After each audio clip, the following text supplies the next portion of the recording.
गेल्या काही दिवसांमध्ये मी आपल्या इंस्टाग्राम पेजवरती काही रील्स आणि पोस्ट शेअर केल्या. प्रत्येक मुलांकावाईज प्रत्येक व्यक्तीचं व्यक्तिमत्व मिळतं जुळतं कसं असू शकतं या प्रकारे. आता हे बघा, सगळ्यात अगोदर ही गोष्ट समजून घ्या की न्यूमरोलॉजीमध्ये मूलांक आणि भाग्यांक एवढंच न्यूमरोलॉजी नाही आहे, त्या पलीकडेही आहे.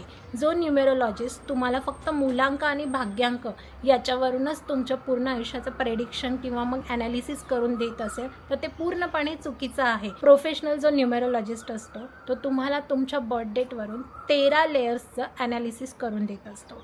आता मी ज्या पोस्ट शेअर केल्या, रील्स शेअर केल्या, त्या जनरल एक बेसिक इन्फॉर्मेशन म्हणून शेअर केलेल्या आहेत, ज्याच्यामध्ये मी तुमचा पार्टनर मूलांकावाईज कसा असू शकतो हे शेअर केलं. पर 4चे जे काही मी बेसिक प्रेडिक्शन्स दिलेले आहेत की 4 मूलांक असलेले लाईफ पार्टनर कसे असू शकतात किंवा कसे असतात, तर त्या रीलमध्ये खूप लोकांनी निगेटिव्ह कमेंट्स केलेले आहेत की हे पूर्णपणे चुकीचं आहे. आता मी तुमच्या या कमेंट्ससोबत अगदी सहमत आहे.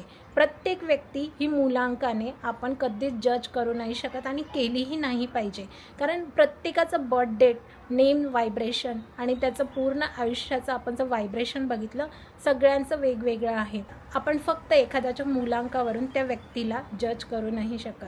तर त्यामुळे तुम्ही जे म्हणत आहात पूर्णपणे योग्य असू शकतं, कारण तुमच्या आजूबाजूला असलेल्या 4 मूलांकाचे जे लोक आहेत त्यांचे जे काही बर्थ डेट्स आहेत त्याच्यावरून तुम्हाला त्या प्रकारे अनुभव आलेलेही असतील.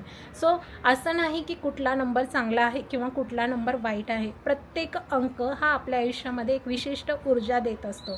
त्यामुळे तुम्ही जे म्हणत आहात ते योग्य आहे, त्याचा मी सन्मान करते. पण हे सगळं तुम्ही एक गमतीशीर भाग म्हणून जनरल लेवलवरती घ्यावं, कारण प्रत्येक व्यक्तीचं स्वतःचं कस्टमाइज न्यूमरोलॉजी ॲनालिसिस हे झालंच पाहिजे, कारण प्रत्येक व्यक्ती युनिक आहे या जगामध्ये.